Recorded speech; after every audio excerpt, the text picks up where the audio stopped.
கதையில் கூட படியில் முடிஞ்ச காவியந்தான்.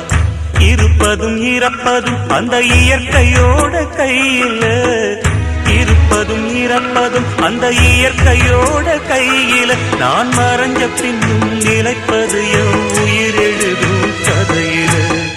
சந்திரனே சூரியனே நட்சத்திர நாயகனே, சந்திரனே சூரியனே நட்சத்திர நாயகனே.